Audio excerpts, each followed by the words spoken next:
නමස්කාර වේවා බුදුරුවනට සැමදා බුදු හිමි සරණ යමි. නමස්කාර වේවා දම්රුවනට සැමදා සදහම් සරණ යමි. නමස්කාර වේවා සංඝරුවනට සැමදා මහා සංඝ සරණ යමි. නමස්කාර වේවා තුනුරුවනට සැමදා තිසරණ සරණ යමි. සාදු සාදු සාදු. අප හැමදිනාගේ ගුරු දේවෝත්තම කල්යාණ මිත්‍ර පරම පූජනීය පින්වත් ලොකු ස්වාමින් වහන්සේ නිදුක්ව නිරෝගීව දීර්ඝායුෂ සම්පත්තියම ලබත්වා. සාදු සාදු සාදු. ශ්‍රද්ධාවන්ත වාසනාවන්ත පින්වතුනේ, අද දවසේ අර්ථ රස පිරි ජාතක කතා මේ උතුම් වූ සද්ධර්ම දේශනාව වෙනුවෙන් අනුග්‍රහය දරන්නේ, දායකත්වය දරන්නේ මීට 3 මාසයකට ඉහතදී මිය පරලෝ යන්ට යෙදුණු පින්වත් එස්.ඒ. ගිම්හාන විමුක්ති පුතාට මේ සියලුම පින්පෙත් අනුමෝදනා පිණිස දකුණු කොරියාවේ සේවයේ නියුතු පින්වත් ධර්මකීර්ති සමීර චතුරංග මාමා, කේ.ඒ.ඩී. සඳමාලී නැන්දා ඇතුළු ඒ පින්වතුල්ලා විසින් තමන්ගේ ඒ ආදරණීය පුත්‍රයාට, ඒ පුතා මිය යනකොට අවුරුදු 15ක්, ඒ පුතාට නැවතත් සසර ගමනේ මෙබඳු අකල් මරණයක් නම් නොවේවා කියන ප්‍රාර්ථනාවෙන් යුක්තවයි අද ධර්ම දානයන් මේ විදිහට සිද්ධ කරන්න. පින්වතුනි, මේ සසර ගමනේ යනකොට අපි කොයිතරම්නම් ප්‍රිය සම්බන්ධතා, ප්‍රිය බැඳීම් ඇති කර ගන්නවද? නොයේක් දේවල් මුල් කරගෙන අපි ප්‍රිය බැඳීම් ඇති කර ගන්නවා. ඒ ප්‍රිය බන්ධන ඇති කර ගනිද්දී බලන්න මේ සංසාර ගමනේ ස්වභාවය. මේ ප්‍රිය බැඳීම් එක්ක අපි ජීවිතය ගත කරනකොට ප්‍රිය බැඳීම් අපේ හදවත් ඇතුලේ තියෙද්දීම අපි ආදරය කරන අය එක්කෙනා එක්කෙනා අපින් දුරස් වෙලා යනවා. අපි සමහරවිට රූපේ මුල් කරගෙන බැඳීම් ඇති කර ගන්නවා. අපි දකින්න ආසය. එහෙම කියලා අපි බැඳීම් ඇති කර ගන්නවා. ඊළඟට අපි කටහඬ මුල් කරගෙන බැඳීම් ඇති කර ගන්නවා. අපි හඬ අහන්න ආසය. එයාගේ කතා බහට මං කැමතියි. එහෙම නැත්නම් අපි අපේම දරුවෝ විදිහට, ඥාති දරුවෝ විදිහට එහෙම උපන්නට පස්සේ අපි එහෙම බැඳීම් ඇති කර ගන්නවා. නොඑක ආකාරයි බන්ධන ගැන කතා කරන්න කිව්වොත් කෙලවරක් නැති තරම් බන්ධන මේ සංසාර ගමනේ යන සත්‍යයට හට ගන්නවා. එතෙන් බන්ධන හිතාගන්න බැරි තරම් පුදුම සහගතයි. බුදුරජාණන් වහන්සේ නමක් ලෝකයට පහළ වෙලා මේ ලෝකේම අවබෝධ කරගෙන වැඩ හිටපු නිසා ඒ බුදුරජාණන් වහන්සේගේ ධර්මයේ තුලින් මේ බන්ධන ගැන අපිට තේරුම් ගන්න යම් යම් කරුණු අවස්ථා හම්බ වෙනවා. දැන් එහෙම සිද්ධියක් වුණා ඒ කාලේ. සෙවන් නුවර හිටියා යාළුවෝ දෙන්නෙක්. පුදුම ගජ මිත්‍රකමක්. ඔය යාළුවෝ දෙන්නාගෙන් එක්කෙනෙකුට බුදුරජාණන් වහන්සේගේ ධර්මය අහන්න ලැබුණා. ඒ ධර්මය අහන්න ලැබෙනකොට ඒ යාළුවාට පුළුවන් වුණා තමන්ගේ පෞල් පරිසරය හදාගන්න මහාන වෙන විදිහට. ඉතින් මේ මිත්‍රයා බුද්ධ ශාසනය පැවිදි වුණා. අනිත් මිත්‍රයා ගෙදර. හැබැයි මහානකම, ඒ කියන්නේ මේ ගිහි පැවිදි භාවයේ මේගොල්ලන්ගේ මිත්‍රත්වයට බාධාවක් වුණේ නැහැ. දැන් අර ගිහි යාළුවා මේ පැවිදි වෙලා ඉන්න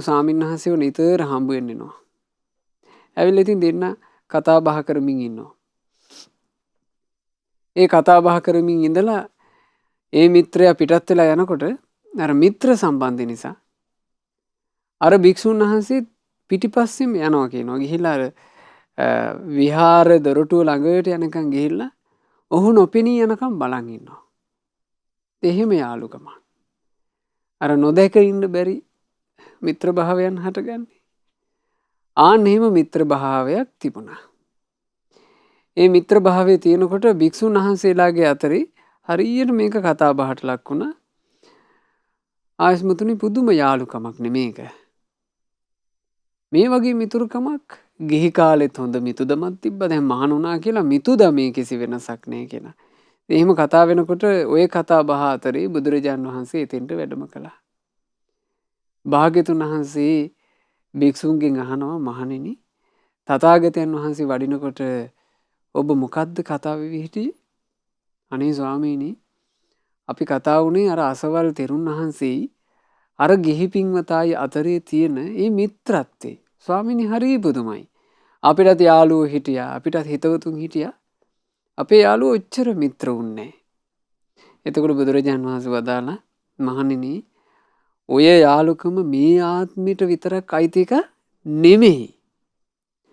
ඕක සංසාර ගමනේ තිබ්බ එක. ඒ හින්දා තමයි කිව්වා ඔච්චරෝයි මිත්‍ර භාවයක් දෙන්නට දෙන්නා වෙන් කරන්න බෑ. වෙන් වුණොත් දෙන්නාට උහුල ගන්න බෑ. බුදුරජාණන් වහන්සේ වදාලා මේ මිත්‍ර භාවයන් නිසා හටගන්න වේදනා, සම්බන්ධකම් නිසා හටගන්න වේදනා, ප්‍රිය බැඳීම් නිසා හටගන්න වේදනා මේ ධර්ම ඉගෙන ගන්නකොට අපිට තේරිච්ච දේ පින්වතුනි මේවාට ಜಾති ભેද නැහැ, ආගම් ભેද නැහැ. හැමෝම ආදරය කරනවා. හැමෝම ප්‍රිය බන්ධන හදා ගන්නවා. හැමෝම ඒ වගේ දුක් විඳිනවා.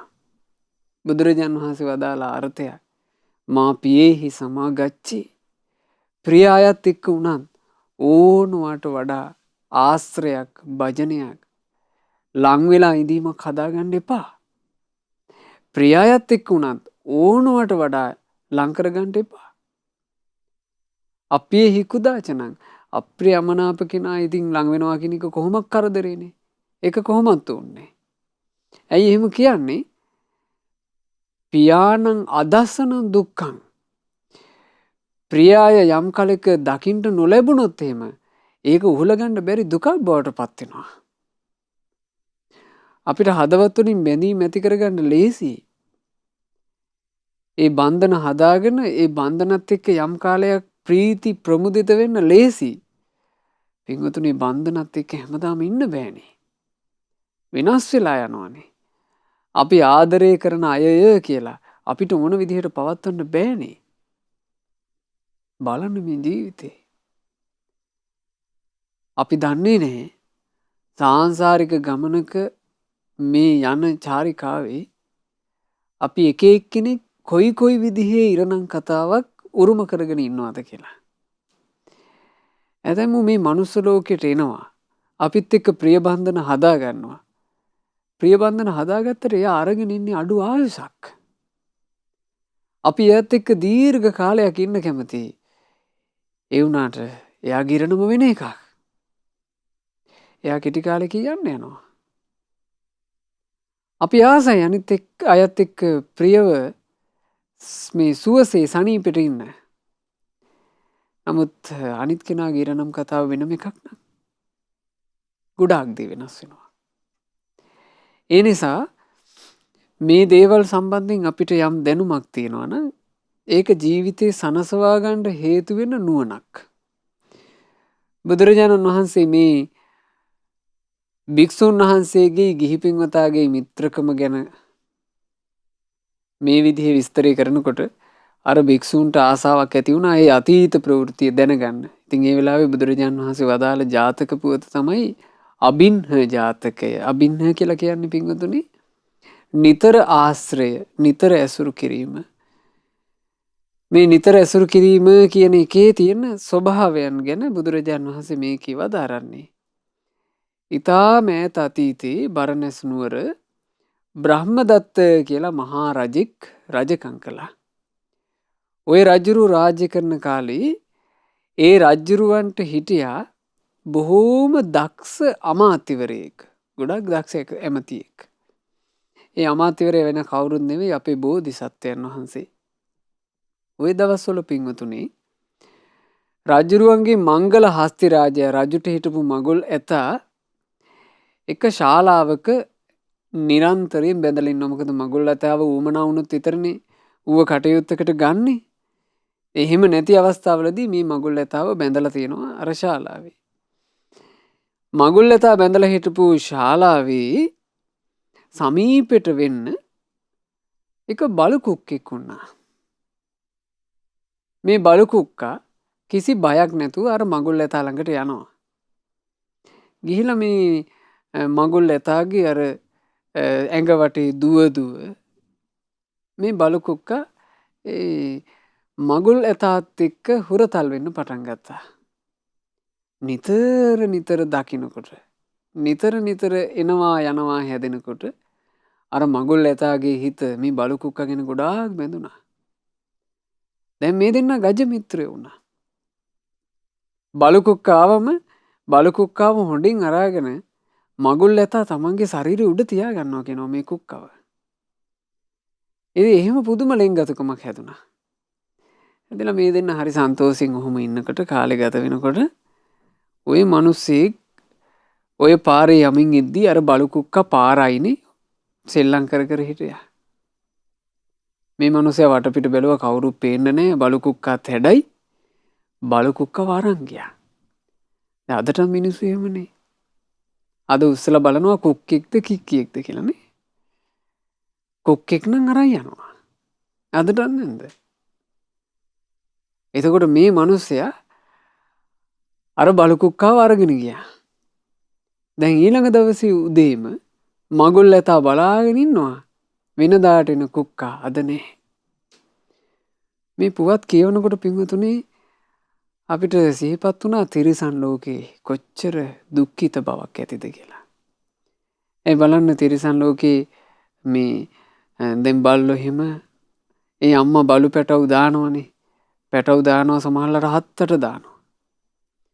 දාලා මේ පැටව් එක්කේ අම්මා දැවටි ඒ පැටව් දිහා බලාගෙන ඒ අම්මා එහෙම ඉද්දී සමහරවල් මිනිස්සු හිතෙන විදිහට පැටව් ඇරයි යනවනේ.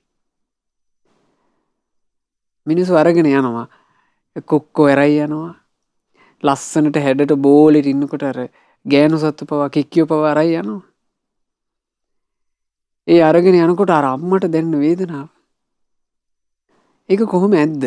මම මේ කාරණේ කියන්නේ මේ සංසාරේ බය තේරුම් ගන්න.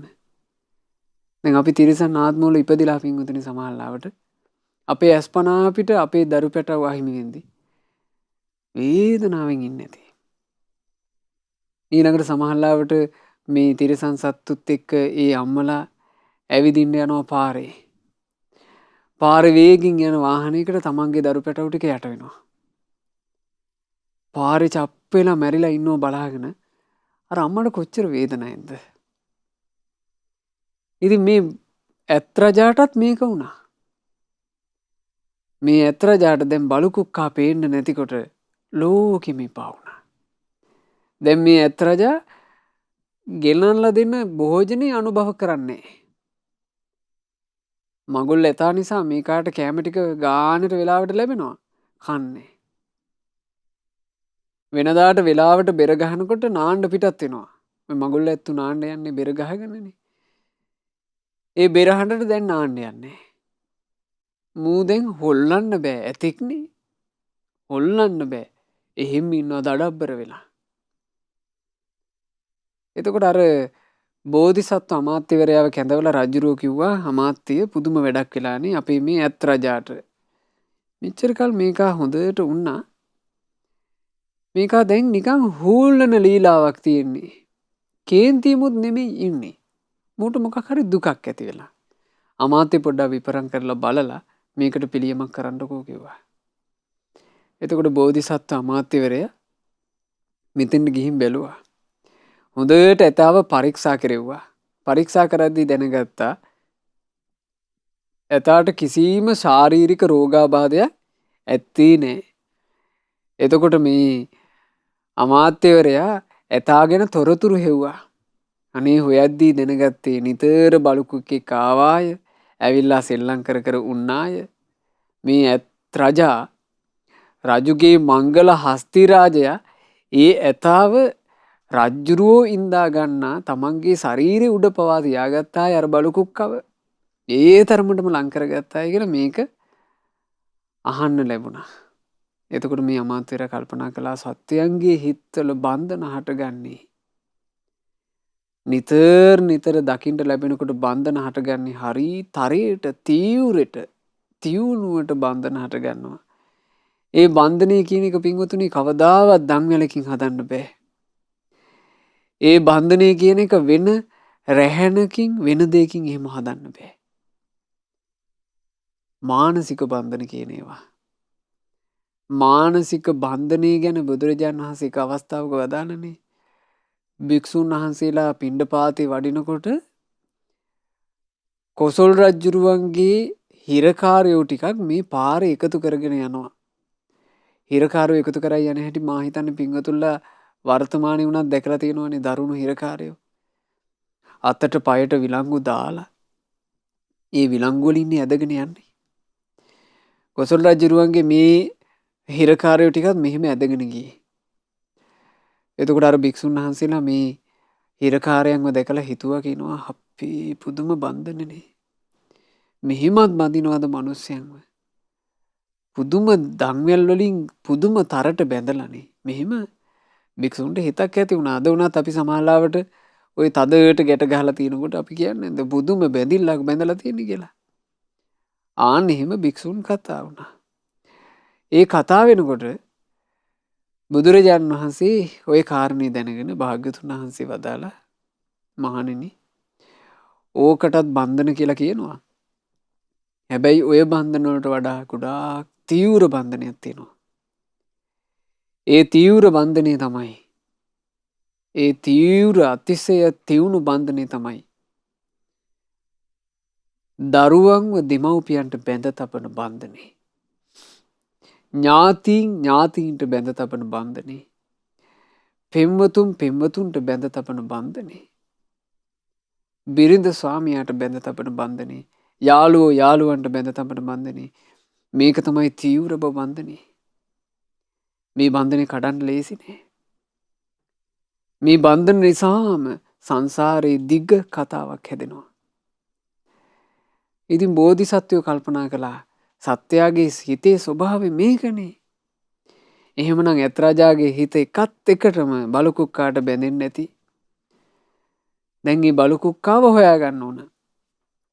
රජුරවන්ට ගිහින් මතක් කළා රජතුමනි අනබෙර කරුවන්ට දැනුවත් කරලා මේ ඇත් රජා සමීපයේ ගැවසිච්චි බලු කුක්කාව කවුරු හරි අරගෙන ගියා නම් ඒ අරගෙන ගියපු කෙනාට හීන් සීරුවේ ඒ බලු කුක්කාව යලි ගෙනත් තියන්ට නැත්තම් මේ ටිකක් දැඩි දඩුවම් වලට මුහුණ දෙන්න සිද්ධ වෙයි කියලා අනබෙරයක් ගස්සමු කිව්වා. එතකොට රජුරෝ කැමති වුණා. අනබෙරයක් ගැස්සුවා. ඒ බරණැස්පුරේ පුරාවට අනබෙර ගැස්සුවා. රජුරුවන්ගේ මඟුල් ඇතාගේ ඇත්සාලාව ළඟ බලු කුක්කෙක් උන්නාය. කවුරු හරි කෙනෙක් ඒ බලු කුක්කාව උස්සගෙන ගිහිල්ලාය. කුක්කා ගෙනත් තියන්න දවස් 7ක් දෙනවා. දවස් 7 ඇතුලේ මේ කුක්කව ගෙනත් තිබ්බේ නැත්තම් වැඩේ දුරදිග යයි. ඉතින් බය කළා. බය කරනකොට අර බලු කුක්කාව අරන් ගිහපු මිනිහයාට මේක අහන්න ලැබුණා. මිනිහයා හොඳටම බිහිතීටපත් වෙලා හීන් සීරුවේ රෑ 12ට එකට කලූවරේ අර බලු කුක්කව ගෙනල්ලා තියලා ගියා. අනේ ඊළඟ දවසේ ඔන්න ඇත්සාලාව අරිනවා. ඇරපු ගමන් අර කුක්කා දුවගෙන ආවා. දුවගෙන ඇවිල්ලා අර අලියගෙන් ඈත් වෙලා ඇතාගෙන් ඈත් වෙලා හිටපු වේදනාව දරා ගන්න බැරුව මේ ඇතාගේ ඇඟේ මෙහි වෙලි මේ කුක්කා කෑ ගහන්න පටන් ගත්තා. එතකොට හස්ති රාජයාට කොච්චර සතුටුද කියන්නේ. හස්ති රාජයාත් කුංච නාද කර කර සතුටු වුණා. අනේ මගේ මිත්‍රයා යලි ලැබුණා කියලා. ඉතින් ඒ වෙලාවේ හරි සන්තෝෂයටපත් වෙලා බෝධිසත්ව අමාත්‍යවරයා රජුරවන්ට කියනවා මෙන්න මෙහෙම. ඇත් රජා නැත බත් කන්නේ, නැත තන කන්නේ, නැත නාගන්නේ. බල්ලා සමගයි ආදරෙන් උන්නේ. දැන් දකින්ට ඌ නොලැබෙන්නේ ඒකයි හේ සෝකෙන් ඉන්නේ. රජතුමනි ඔය බලුකුක්කාට සෝකයේ මේ ඔය ඇත්රජාට සෝකයේ තිබුණේ බලුකුක්කා නැතිවීම නිසා ඔන්න දැන් ලෙඩේ සුවපත් කිව්වා. එතකොට බුදුරජාණන් වහන්සේ වදාළ මහණෙනි එකල ඒ ඈත අතීතයේ ඇත්රජා බවට පත් වෙලා හිටියේ ඔය දැන් මහණ වෙලා ඉන්න භික්ෂුව. එදා බලුකුක්කා ඔය උපාසකයා.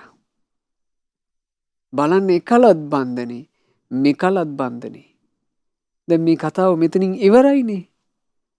තාම මේ බන්ධනේ යනවා ඇති. මේ ජාතක පොතේ කියවෙන්නේ පමණයි. සමහරවිට ඒ දෙන්නාගේ බන්ධනේ තාම සසරේ යනවා ඇති. එනිසා මේ බන්ධන කියන දේවල් ගැන පින්වතුනි අපි හොඳට නුවණින් සලකන්න ඕන. අපේ ජීවිතය අවිනිශ්චිත ජීවිතය. අපි යාළු මිත්‍රකම් හදාගන්න, අපි ප්‍රිය සම්භාෂණ හදාගන්න, අපි එකතු වෙන හැමෝගෙම ජීවිත අවිනිශ්චිත ජීවිත. කියන්න බෑ. කොයිල වෙලේ ව්‍යසනේ විද කියලා කියන්න බෑ.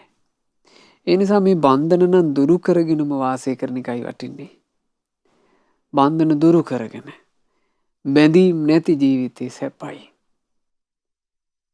එක් අවස්ථාවක බුදුරජාණන් වහන්සේ දේශනා කළා විශාකා මහෝපාසිකාවට විශාකාවෙනි යම් තැනක ප්‍රිය බන්ධන 100ක් තියෙනවා නම් එතන දුක් 100ක් තියෙනවා.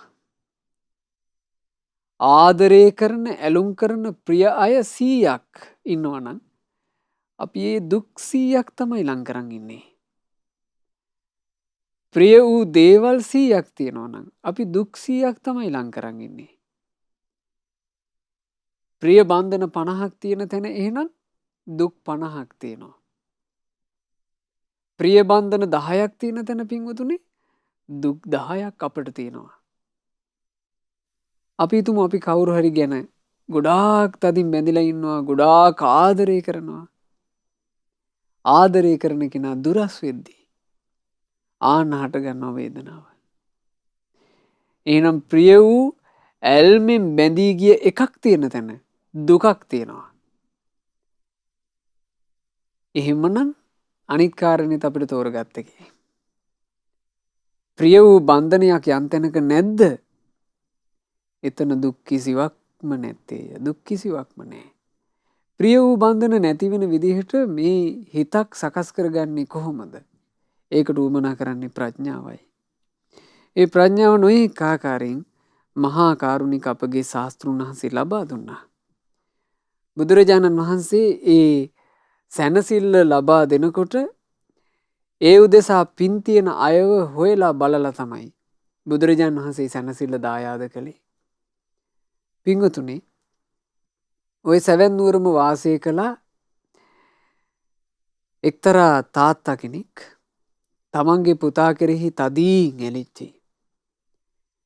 මේ තද ඇල්මින් මේ පුත්‍රයාත් එක්ක මේ තාත්තා වාසය කරනකොට ඒ පුතා අරගෙන ඇවිල්ලා තිබුණේ අඩු ආයුෂක්. ඒ නිසා ඒ පුතාට වැඩි කාලයක් තමන්ගේ තාත්තගේ හිත සතුටු කර කර ඉන්න බැරුව ගියා. ඒ පුතා කලුරිය කළා. පුතා මිය පරලෝ ගියාට පස්සේ පුතා කෙරෙහි බැඳී හිටපු මේ තාත්තට උහුලා ගන්න අමාරු වේදනාවක් ආවා. පුතාගේ ආදාහන කටයුතු කොහොම ඉවර වෙලත් අයියෝ මාගේ පුත්‍රයා ඇයි මේ අකාලේ මිය ගියේ? ඇයි දෙයියනේ මගේ දරුවාටම මේක උනේ?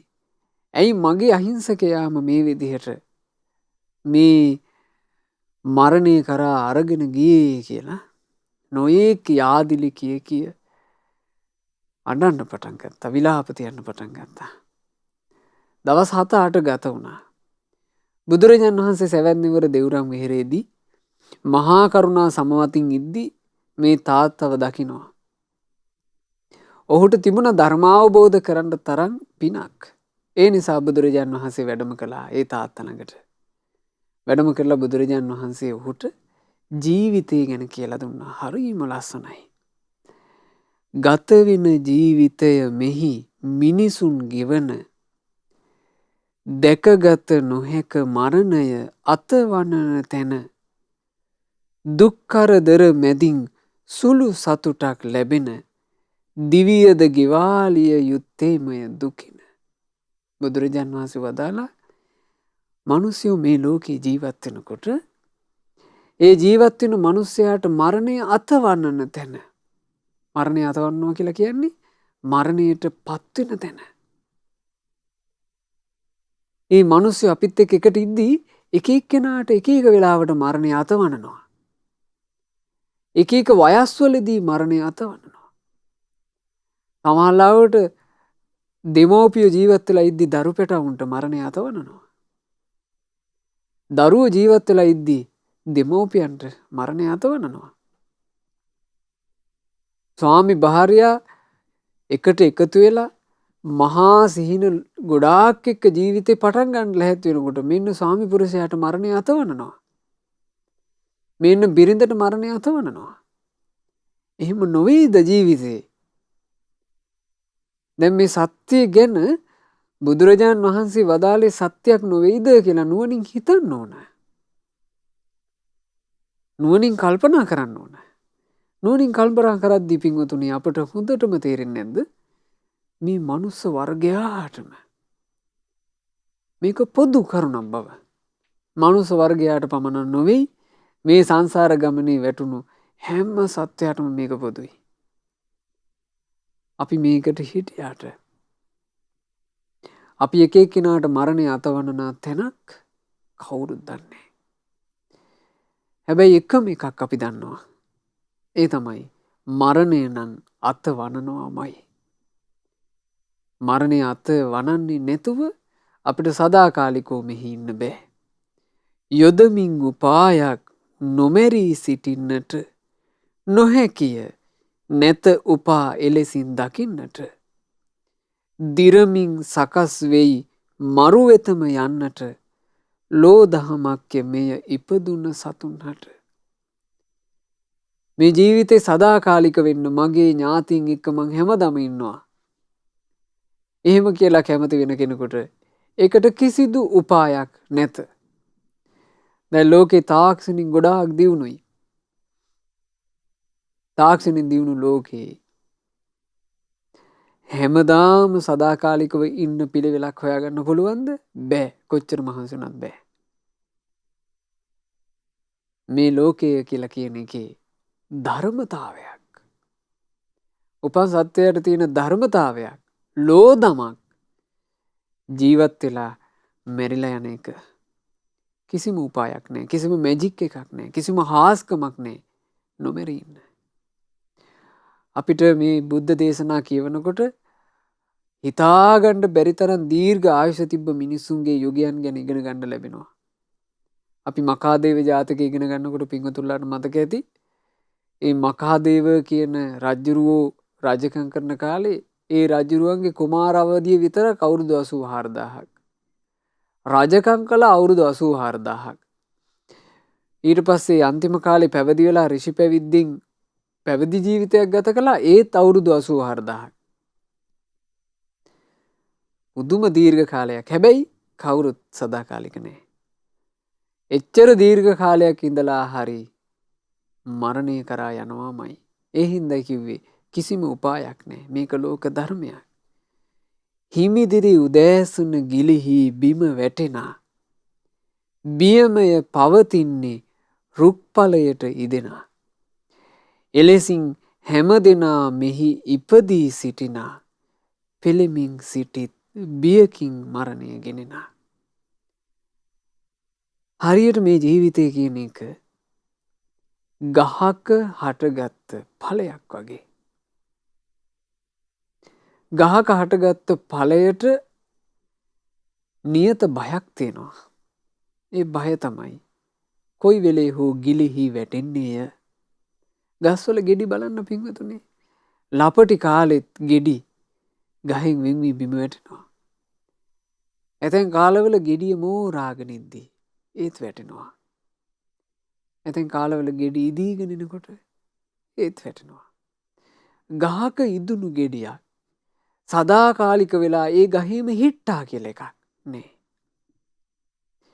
ඒ වගේ ජීවිතේ කුඹලෙක් ඔපතමා තැනු මැටි බඳුන් හැම බිඳෙමින් නිමා වී ඒ හැම වැටෙයි බිම මෙලෙසින් ලොවේ ඉපදුන මිනිසුන්ද හැම මරණය කරා යති කර මැටි බඳුන් සම. හරියට මැටි භාජන වගේ. මැටි භාජන ලස්සන වෙන්න පුළුවන්. කැත වෙන්න පුළුවන්. මැටි භාජන වටිනවා වෙන්න පුළුවන්. නොවටිනවා වෙන්නත් පුළුවන්. ඒ මැටි භාජන ගොඩාක් ඔපමට්ටම් වෙන්නත් පුළුවන්. ඔපමට්ටම් නොවෙන්නත් පුළුවන්. හොඳ උසස් ගණේ ඒවා වෙන්න පුළුවන්. එහෙම උසස් ගණේ නැති ඒවා වෙන්නත් පුළුවන්. කොහොම වුණත් හැම මැටි භාජනයකම පොදු උරුමේ බිඳෙන එක. ඒ වගේ මේ මිනිස්සුયો ලස්සන වෙන්නත් පුළුවන්. ලස්සන නැති වෙන්නත් පුළුවන්. ගොඩාක් උගත් වෙන්නත් පුළුවන්. එහෙම නැති වෙන්නත් පුළුවන්. ගොඩක් සල්ලි භාගෙ තියෙන මිනිස්සු වෙන්නත් පුළුවන්. එහෙම නැති වෙන්නත් පුළුවන්. ඊළඟට මේ සමාජයේ හොඳ කීර්තිදර ප්‍රසිද්ධ මිනිස්සු වෙන්නත් පුළුවන්. එහෙම නැති වෙන්නත් පුළුවන්. ඒ කොහොම වුණත් මේ හැම මිනිසෙක්ම මැරෙනවා. ඒක තමයි ජීවිතේ. ඒක තමයි ජීවිතේ ස්වභාවය. ඒක තමයි ඇත්ත. දරුවන් මහලු අය හා යහපත් අයද ගතිගුණ නරක උදවිය හා හැම දෙනද මරණය නමැති දේ වසඟයට යති නිබඳ මරණය තුලින් නිම වී යයි හැම දෙයද. මේ ලෝකේ ඉන්නවා දරුවෝ ඊතා කුඩා සන්දියේ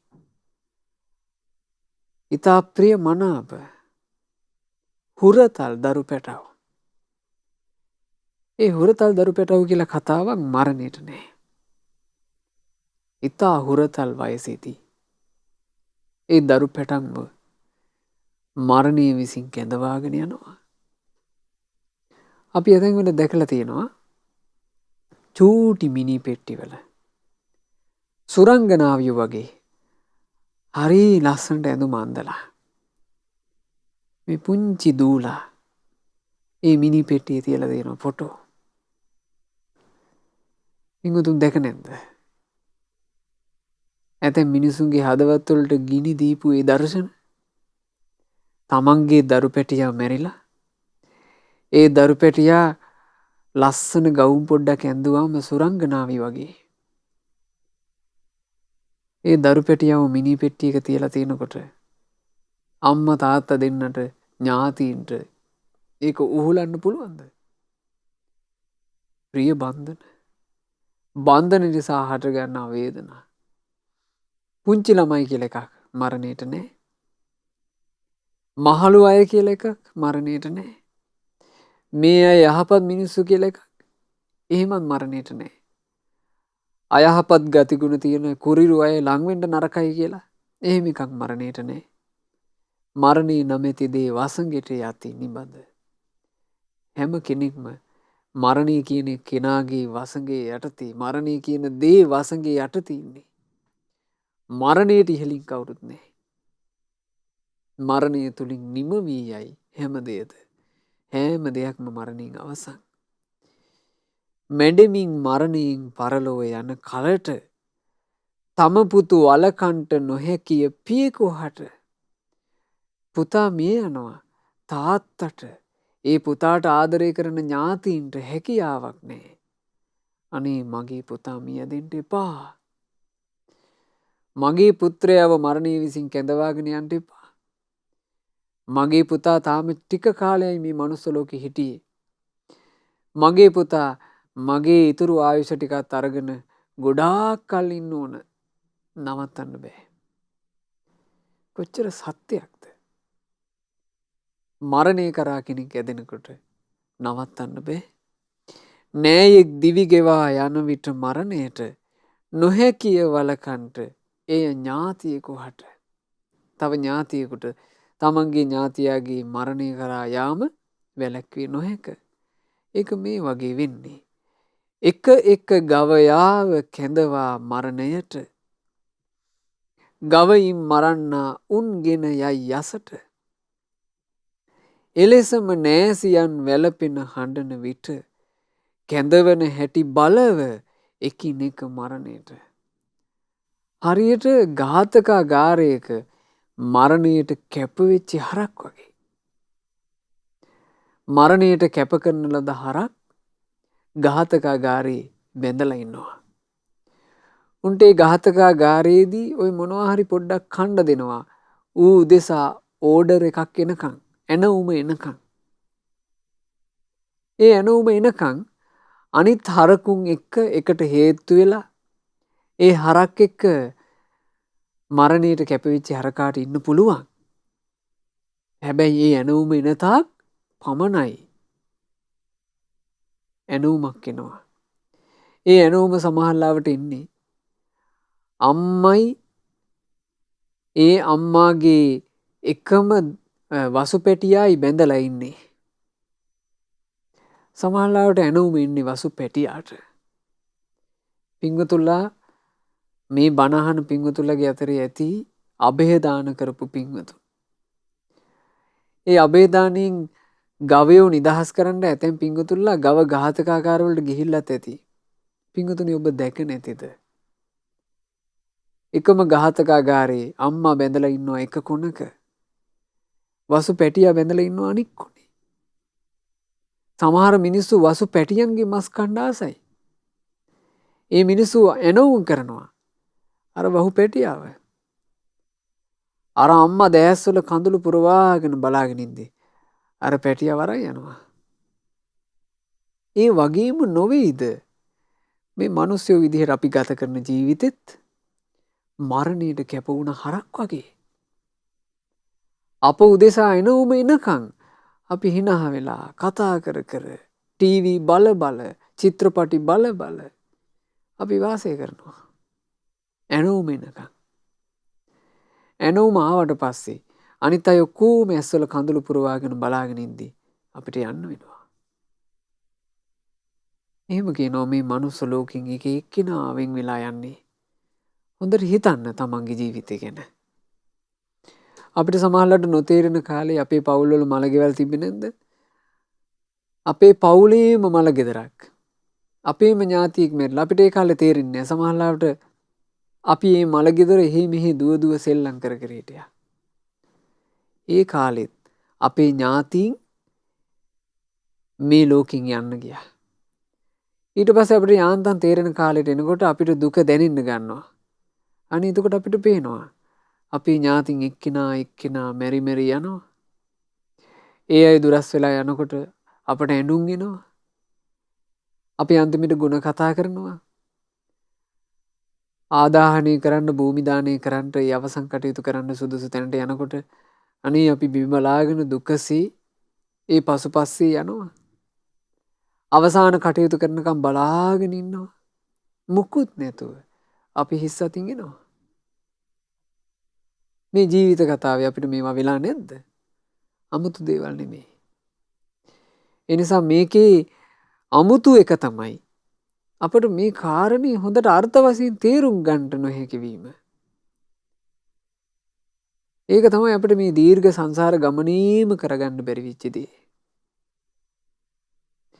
බුදුරජාණන් වහන්සේ දේශනා කළා වැටෙමින් ජරා මරණයට නොසිතූ විලසේ මැඩෙමින් පෙළෙති ලෝ සත හැම විට දුකසේ දකිමින් නැනැති උතුමන් ලෝදම මෙලෙසේ නිතියෙන් ශෝක නොකරත්මය කිසි විලසේ.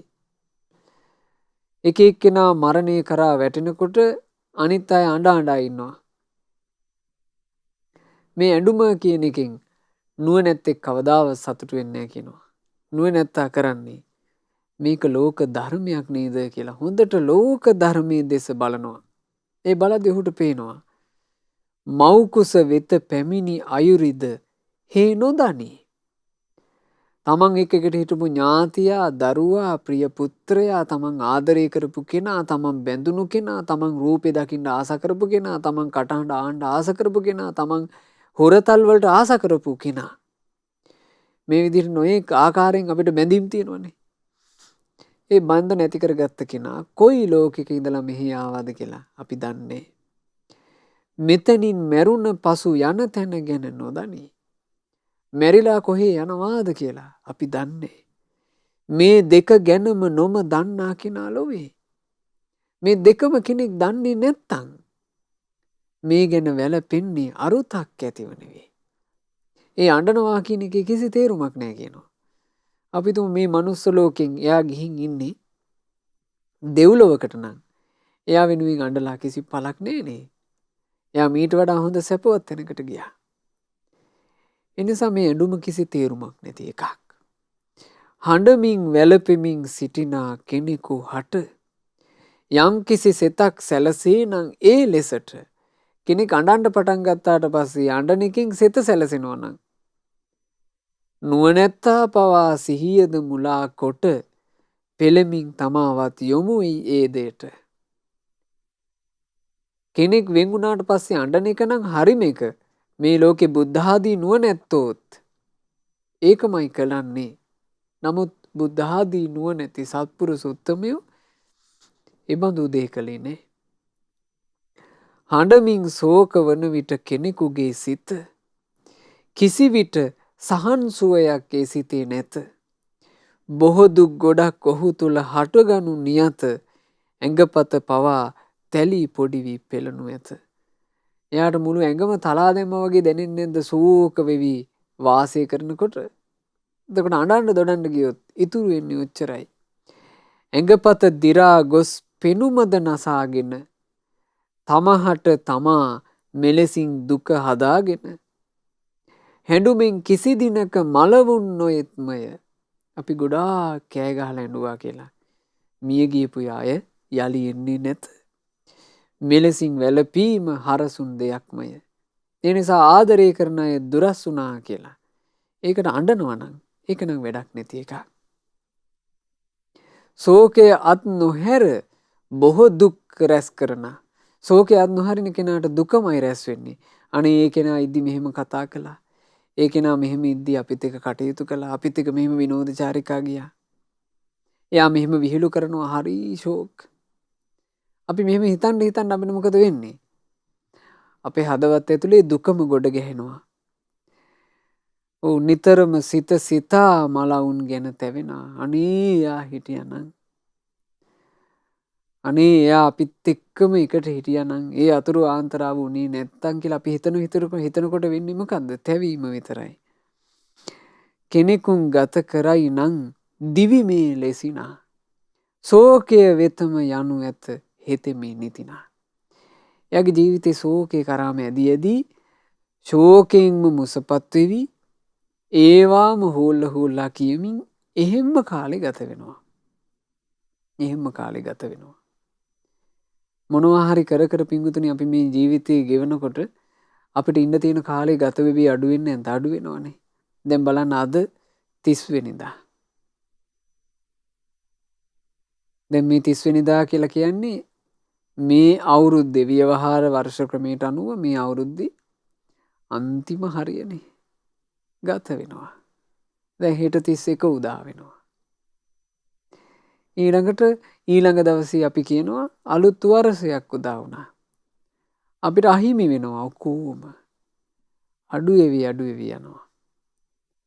ඒ නිසා හොඳට තේරුම් ගන්න ඕන අපි මේ ජීවිතේ ගත කරනකොට ඒ ගෙවෙන එකේ අපි කොහොමද ජීවිතය ගැන හිතිය යුත්තේ කියලා. දැන් බලන්න මේ ජීවිත කතන්දරේ එක ශෝකාන්තයක්. අපිට සල්ලි වලින් වහන්න බැරි අපිට වෙන වත් පොහසත්කමකින් වහන්න බැරි අපිට මුහුණ දිය යුතුම ශෝකාන්තයක් ගැන නේද මම මේ කියන්නේ. මේවා සල්ලි වලින් වහන්න බෑ.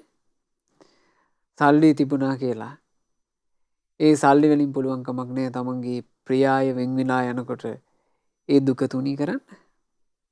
ඒක බෑ කරන්න. තමන්ට ප්‍රසිද්ධියක් තිබ්බා කියලා ප්‍රසිද්ධියට බෑ ඒක කරන්න. අපි තාම ගොඩාක් බල සම්පන්න කෙනෙක් කියලා ගොඩාක් කායික ශක්තියක් තියෙන කෙනෙක් කියලා බෑ අපිට මුකුත් කරන්න. තමන් මහා උගතෙක් කියලා බෑ මුකුත් කරන්න. එතකොට මේ ලෝකේ අපි මොන දේ කර වාසය කළත් අපි හැමෝටම මේ දේ උරුමයි. එහෙනම් මොකද්ද කළ යුත්තේ කෙනෙක්? තමන්ගේ ජීවිතය ගැන හැරි හැරි බලබලා තමන්ගේ ජීවිතේ හරියට හදන්න පටන් ගන්න ඕන. එහෙම නැත්තම් තමුන්ට තමන්ගේ මරණය එනකොට අපි දැනට පරිබාහිර ප්‍රිය දේවල් අත්හැරගෙන ඉන්නේ. අපිට අපිවම අත්හැරලා යන්න වෙනකොට අන්න එතනදී මොකක් වෙයිද? බිය වී සැලෙයි තැතිගෙන මරු පැමිණි විට ජීවිතය ගැන තේරුමක් නැතුව ඉන්න මිනිසයාට තමන්ගේ මරණය එනකොට එයා බය වෙනවා, තැති ගන්නවා, සැලෙනවා. අයියෝ මේවා ඔක්කොම දාලා මට යන්න වෙනවද? කොහොමද මම මේක කරන්නේ? අන්න එයාට සැලුම එනවා. ඇයි එයා තව කෙනෙකුගේ වියෝව ඉස්සරහත් සැලෙන එකයි කළේ? ඇයි මගේ අයටම මෙහෙම වෙන්නේ? ඇයි මගේ දරුවන්ට මෙහෙම වෙන්නේ? ඇයි මං ආදරය කරන අය මගෙන් වෙන් වෙන්නේ? ඇයි මටම මේ තනිකම පාළුව එන්නේ? එයා එහෙම සැලි හිටපු කෙනෙක්. සැලි හිටපු කෙනාට තමන්ගේ මරණය එද්දිත් සැලීම ඇර, තැති ගැනීම ඇර වෙන මොකුත් ඉතුරු වෙන්නේ නැහැ. ගොඩාක් හිත තැති ගැනීමටපත් වෙලා මෙලොවදී තමා කළ දේගෙන පොදියකට එයාට පොදි ගහගන්න සිද්ධ වෙනවා. තමන් කයින් කරපු කායික ක්‍රියා, තමන් කතා කරපු වචන, තමන් හිතින් හිතපු හිතුවිලි, කර්මය පොදි ගහගන්න සිද්ධ වෙනවා. විදුමට ඒ අනුව ගොස් යලි පරලොවට යන හැටි බලවලෝ සත මේ දුක දෙසට දුක පැත්තටම ලෝක යනවා. දුක පැත්තටම. පින්වතුනි, අපි කොච්චර භාග්‍යයක්ද බුද්ධ ශාසනය මුණ ගැහින්ට අපිට ලැබිච්චි වාසනාව. ඒ කියන්නේ මේ ජීවිතේ අපි මේ පරිබාහිර එක එක ශිල්ප තියෙනවනේ, එක එක තාක්ෂණික උපකරණ, එක එක දැනුගත්කම්. මේ වගේ පින්වතුනි කොච්චර සොච්චමක්ද ජීවිතය ගැන තේරුම් අරන් ඉන්නේ කියලා තේරෙන්න නම් බුදුරජාණන් වහන්සේගේ ධර්මය ඉගෙන ගන්න ඕනේ. බලන්න මේ ජීවිතේ මිනිස්සු මැරෙනකොට ඒ මිනිස්යාගේ අවමංගල්‍ය කටයුත්ත විතරයි අපිට පේන්නේ. එතනින් එහා ඔක්කොම අන්ධකාරයි.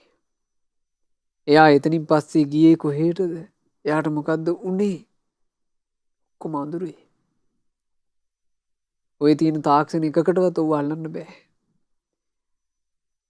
ඔය හැමදේම තේරුම් ගන්න තාක්ෂණෙ තිබ්බේ අපි සරණ ගියපු අපේ බුදුරජාණන් වහන්සේට.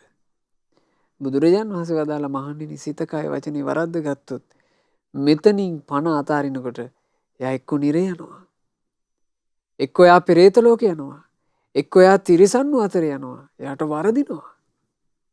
අන්ධකාරයි. යම් කිසි කෙනෙක් හොඳට සිත කය වචනින් කුසල් කරගෙන හිටියොත් මහණෙනි, එයා මෙතනින් යන්න යනකොට එයාට සුගතියක ය아가න්න පුළුවන්. එයා එක්ක දෙව්ලොව යනවා, එක්ක එයා මනුස්ස ලෝකේ යනවා, එක්ක එයා බඹලොව යනවා. රැකවරණයක් තියෙනවා. ඉතින් ඒ නිසා අපි හිතන පතන විදිහට පින්වතුනි මේ ජීවිතේ මුකුත් වෙන්නේ. ඒ ගැන බුදුරජාන් වහන්සේ වදාළේ මෙහෙම: යේන හිමඤ්ඤන්ති.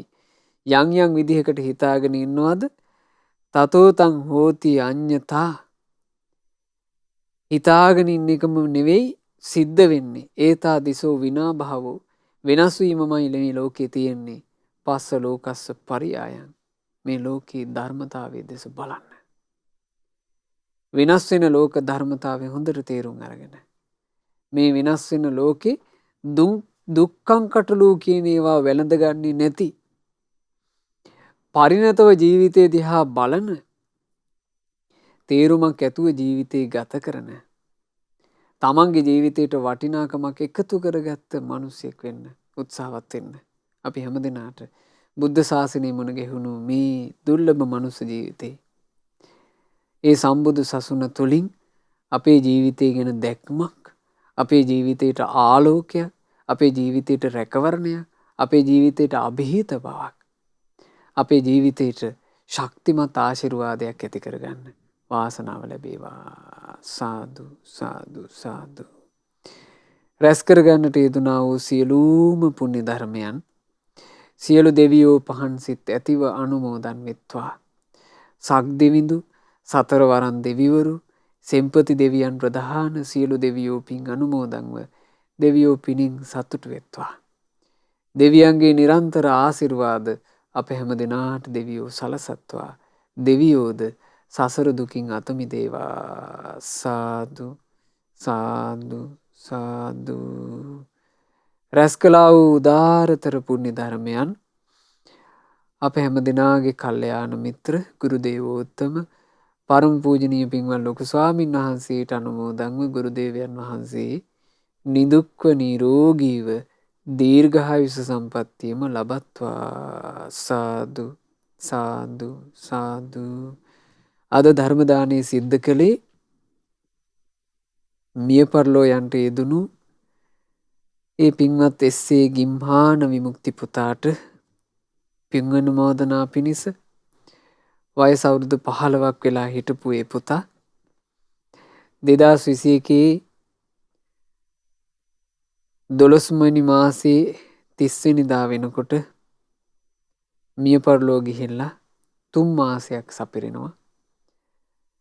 අදට 3 මාසයකට පෙර මිය පරලෝ යන්ට යෙදුණා වූ ඒ පින්වත් ආදර පුතුවන එස්.ඒ. ගිම්හාන විමුක්ති පුතාට මේ සියලුම පුණ්‍ය ධර්මයන් පින්වතුන්ලා සෑම සියලු දෙනාගේ මේ ධර්මයේ ඇසූ සියලු දෙනාගේ ජීවිතවලට ධර්මයේ තුලින් ආශිර්වාදයක් වැටහීමක් හටගන්න මේ සොඳුරු ධර්මයේ විකාශනය කරන්න දායකත්වයේ දරා ධර්ම දානමේ වශයෙන් රැස් වූ සියලුම පුණ්‍ය ධර්මයේ එස්.ඒ. ගිම්හාන විමුක්ති පුතාට අනුමෝදන් වෙත්වා. ඒ පුතාගේ පරලෝ ජීවිතයේ ඒකාන්ත වශයෙන්ම සුඛී සුවපත් භාවයටම පත්වෙත්වා. ධර්ම දානය කරන පින්වතුන්ලා බලාපොරොත්තු වෙන පරිදි මේ දුක්ඛිත වූ සංසාරික ගමන තුල ඒ පුතාට නැවත කිසිදු භවයකදී මෙවන් අකල් මරණයකට ගොදුරු වෙන්න නොලැබේවා. පරලෝ වශයෙන් සුවපත් භාවයට පත් වී ඉක්මන් භවයකදීම සංසාර දුකින් නිදහස් වෙන්න ඒ පුතාට මේ සියලු පුණ්‍ය ධර්මයෝ ඒකාන්ත වශයෙන්ම හේතුපකාරයක්ම වෙත්වා. අද ධර්ම දානයේ සිදු කළා වූ සුපින්වතුන්ලාගේ නමින් මියගිය මීට වර්ෂ 3කට ඉහතදී මියගිය ධර්මකීර්ති නන්දසිරිද සොයිසා ආදරණීය පියාණන්ට පින් අනුමෝදනා වෙත්වා. අද ධර්ම දානයේ සිදු කරන පින්වතුන්ලා හැම දෙනාගේ නමින් අනන්ත සසර පටන් මේ මොහොත දක්වාම මිය පරලෝ ගොස් පින් බලාපොරොත්තු වෙන සියලු ඥාති සමූහයා පින් අනුමෝදන්ව පිනින් සැපවත් වෙත්වා. ඉක්මන් භවයකදීම සංසාර දුකින් නිදහස් වෙන්න වාසනාව ලැබෙත්වා කියන ප්‍රාර්ථනාවෙන් පින් අනුමෝදනා සිදු කරන්න. ඒ වගේම දකුණු කොරියාවේ මහමෙවුනා භාවනා අසපුවේ වැඩ වාසය කරන පූජනීය මහා සංඝරුවනට මේ සියලුම පින්පෙත් අනුමෝදන් වෙත්වා. මහමෙවුනා වාසී රටලෝක වාසී සිල්ගුණ පුරන පූජනීය මහා සංඝරුවන පින් අනුමෝදන් වෙලා පින්වතුන් වහන්සේලා නිදුක් නිරෝග සුව ලබත්වා දීර්ඝායුෂ ලබත්වා.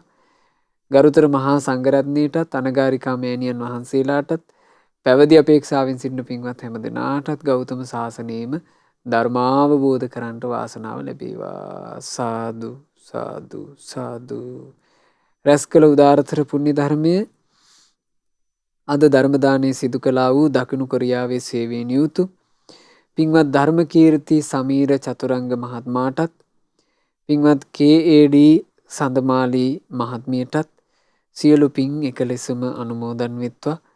පවුලේ සෑම සියලු දෙනාට මේ සියලුම පින් අනුමෝදන් වෙලා පින්වතුන්ලගේ ජීවිතවල කායික මානසික පීඩා දුරු වේවා. කායික මානසික සැප සැහැල්ලුව මුදා වේවා. ජීවිතවල කරගෙන යන රැකී රක්ෂාත් දූ දරුවන්ගේ අධ්‍යාපන කටයුතු ආදියත් ඒ හැම සියලු දේම දියුණුවට පත් කරගන්න ලැබේවා. ජීවිතවලට පෙනෙන නොපෙනෙන බාධා ඇතනම් ඒ හැමදේම දුර වෙලා ශාන්තිය ලැබේවා. ධර්ම දානයේ සිදු කරපු පින්වතුන්ලාටත් ශ්‍රද්ධා මාසික ධර්ම දාන සමාජික පින්වත් හැම දෙනාටත් ශ්‍රද්ධා රූප වාහිනියේ කාර්ය මණ්ඩලය ලක්විරු ගුවන්විදුලියේ කාර්ය මණ්ඩලය ඒ වගේම සුපින්වත් ඔබ සෑම සියලු දෙනාටත් ගෞතම සාසනය තුල තම තමන්ගේ ජීවිතවලට රැකවරණයක් සලසාගෙන තම තමන්ගේ ජීවිතවලට ධර්මයේ තුලින් මනා දැක්මක් හදාගෙන සම්බුද්ධ ශාසනයේ පිහිට පිරිසන්න ලබා ගැනීමේ භාග්‍ය හැම දෙනාට උදා වෙත්වා. හැම දෙනාටම තෙරුවන් සරණයි. නමෝ බුද්ධාය. මෙවැනි වටිනා ධර්මදේශනා ශ්‍රවණය කිරීමට ශ්‍රද්ධා ඩේලි YouTube චැනලය සබස්ක්‍රයිබ් කරන්න.